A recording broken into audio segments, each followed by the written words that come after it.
Assalamualaikum warahmatullahi wabarakatuh. Baik, untuk pertemuan yang ke-6 ini sebagai lanjutan dari kuliah teknologi pembibitan dan budidaya jamur. Dari pertemuan yang ke-5 kemarin, ini merupakan lanjutannya, yaitu untuk pembahasan ekologi jamur kayu, khususnya untuk golongan jamur kuping. Kalau kemarin kita sudah membahas tentang golongan jamur tiram, nah pada pertemuan kali ini kita akan bahas tentang golongan jamur kuping.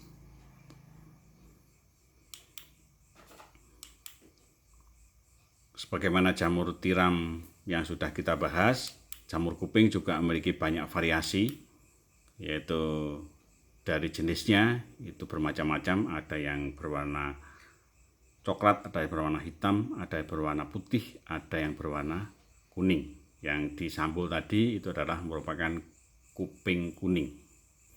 Nah, pada kesempatan kali ini kita akan bahas tentang media tumbuhnya, syarat tumbuhnya, kemudian kebutuhan nutrisinya. Kalau kita lihat golongan jamur kuping, kita sebutkan tadi ada putih yang disebut dengan istilah jamur snow, ada yang hitam, ada yang kuning.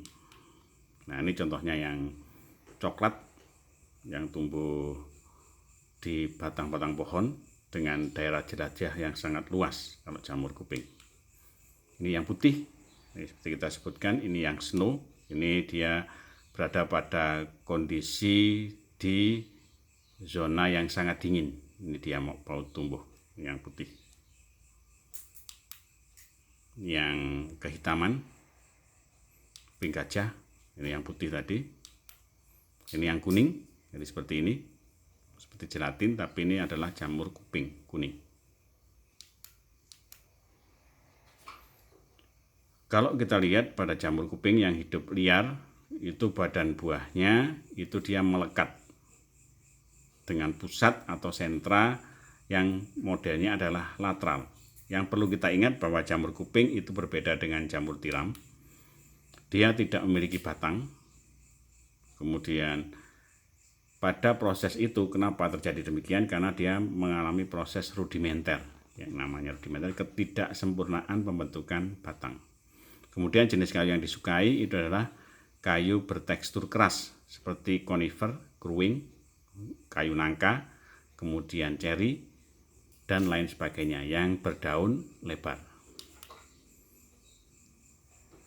Kemudian bukan saja pada kayu, tapi pada bambu itu dia juga bisa tumbuh bagus.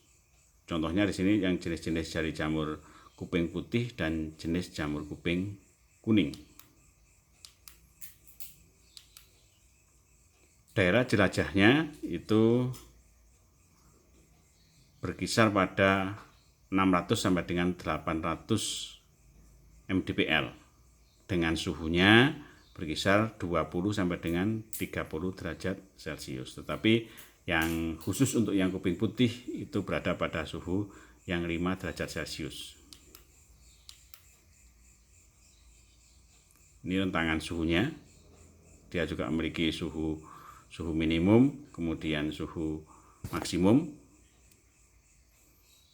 kemudian suhu optimum. Seperti jamur tiram. Pengaruh CO2 ini berbeda dengan jamur tiram. Kalau jamur tiram itu dia tahan terhadap kondisi CO2 tinggi. Tetapi pada jamur kuping itu dia sangat sensitif. Jadi kalau CO2-nya tinggi, maka tepi badan buahnya itu mengering. Itu bedanya dengan jamur tiram. Kemudian pengaruh cahaya yang dibutuhkan di sini, meskipun jamur kuping itu agak tahan terhadap cahaya langsung, tetapi juga tetap karena dia tidak memiliki klorofil, maka dia kalau terkena cahaya yang terlalu panas, maka dia akan mengering.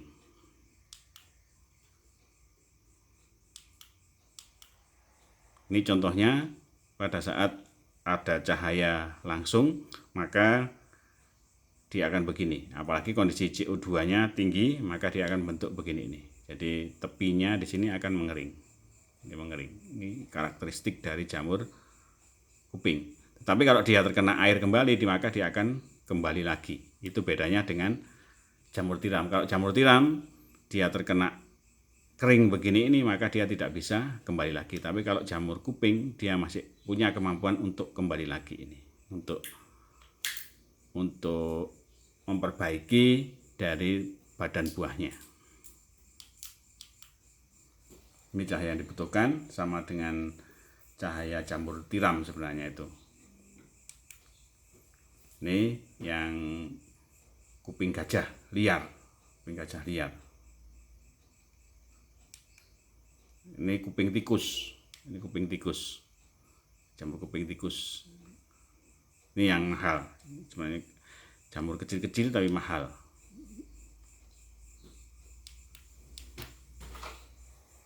Tempat tumbuhnya tadi di kayu-kayu atau serbuk gergaji kalau dalam sistem semi modern. Kalau dalam liar maka dia bisa tumbuh pada berbagai macam jenis kayu, terutama adalah kayu yang berdaun lebar.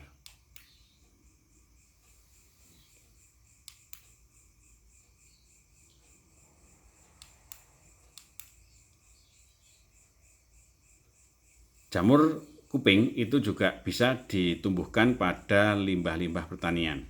Jadi selain serbuk gergaji itu juga dari daun-daunan, dari gulma yang kemudian kering, kemudian bisa digunakan untuk medianya. Termasuk juga jerami padi itu juga bisa digunakan untuk tempat tumbuhnya jamur kuping.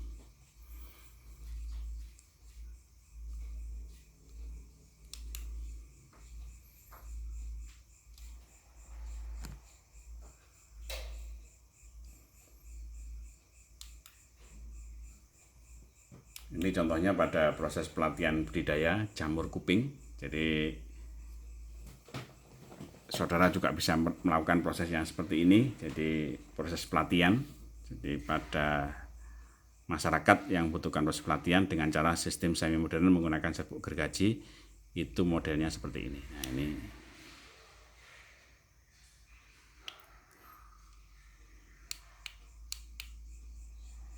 Nah ini contohnya kalau acara pelatihan begini ini dirame-rame.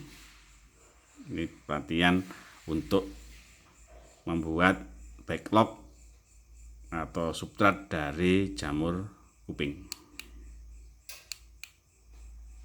Nah ini backlognya sudah jadi, siap disterilkan. Nah ini meselium yang tumbuh. Ini yang baru. Urutan A sampai dengan F. Nah ini F ini yang dia sudah siap untuk menghasilkan badan buah, itu yang F ini. Jadi ini masih belum. Ini kalau dia sudah tumbuh, yang ditanam tadi adalah jamur kuping gajah. Jadi modelnya seperti ini. Dia bisa seperti ini. Dia sudah menghasilkan badan buah.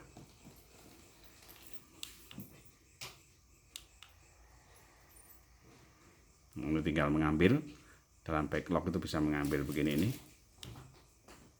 Jadi kelihatan.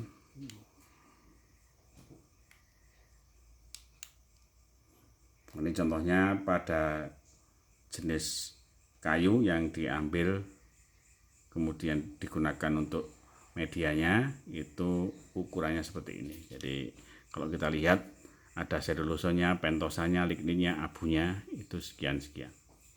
Ini bisa digunakan, dimanfaatkan sebagaimana jamur tiram, itu jamur kayu, khususnya jamur kuping itu tidak jauh berbeda. Ini komposisinya.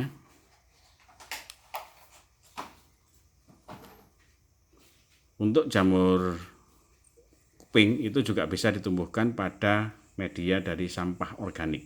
Ini sampah organik yang sudah dikeringkan kemudian dirajang, kemudian bisa dipakai untuk media.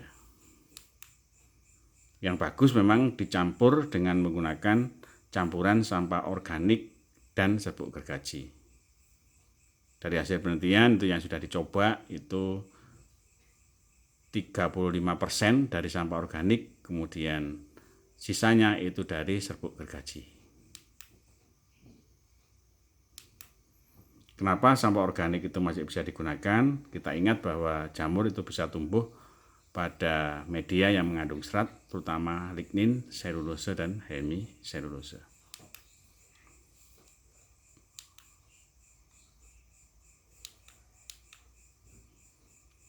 Nah, selain serbuk gergaji, maka ada bahan tambahan kalau menggunakan sistem semi modern. Yang pertama adalah bengatul, yang kedua adalah kapur tohor, yang ketiga adalah tepung jagung, yang keempat adalah pupuk tulang, bisa menggunakan TSP atau SP36 sebagai penggantinya. Kemudian bisa menggunakan gipsum tambahannya, kemudian menggunakan nutrisi AGS bila diperlukan untuk meningkatkan efisiensi biologi. Dan yang ketujuh bisa ditambahkan molasis. Ini kalau perlu kotoran ayam, ini yang sudah terkomposkan itu bisa dicampurkan. Temperaturnya di awal sudah saya sebutkan kisarannya. Suhu yang dibutuhkan pada saat pembentukan badan buah yaitu pada suhu 16 derajat Celcius sampai dengan 22 derajat Celcius dengan tingkat kelembapan 80 sampai dengan 90%. Ini yang biasanya jarang diperhatikan oleh para pembudidaya. Jadi biasanya di kondisi kombong itu kurang, ininya kurang.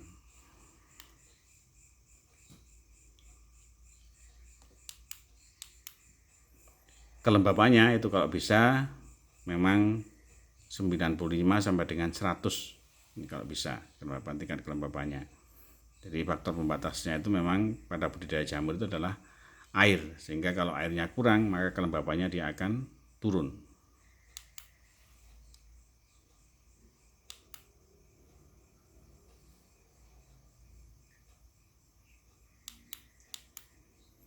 Nah, kemudian air ini yang menjadikan faktor pembatas utama. Karena miselium jamur itu bisa tumbuh dengan bagus, metabolismenya bisa tumbuh dengan bagus kalau airnya tersedia cukup. Meskipun di sini dalam proses budidaya jamur yang sistem semi modern itu menggunakan substrat yang ada di dalam plastik, tapi tetap kelembapan yang bersumber dari air itu tetap dibutuhkan.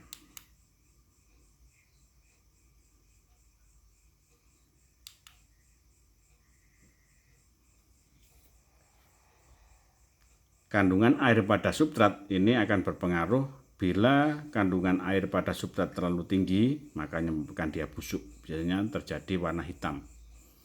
Kemudian kalau airnya kurang, maka pertumbuhan miselium akan terhambat. Ini cahaya tadi sudah dibutuhkan, sudah saya jelaskan, dia hanya butuh sekitar 40 lup.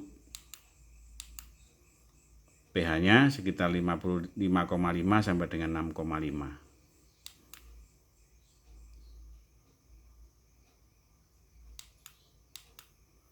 Aerasi dibutuhkan pada saat saudara nanti membudidayakan jamur kuping, itu kondisi sirkulasi pertukaran antara O2 dengan CO2 itu sangat diperlukan. Karena kita perlu ingat bahwa dalam proses pemanjangan miselium dia butuh respirasi, sehingga dia butuh yang namanya oksigen. Sehingga kalau saudara tidak menyediakan dalam kumbung itu dengan bagus, maka dia juga akan terhambat pertumbuhannya. Kalau terjadi proses akumulasi CO2, maka ditandai dengan kumbung itu menjadi panas, kelembapannya akan turun.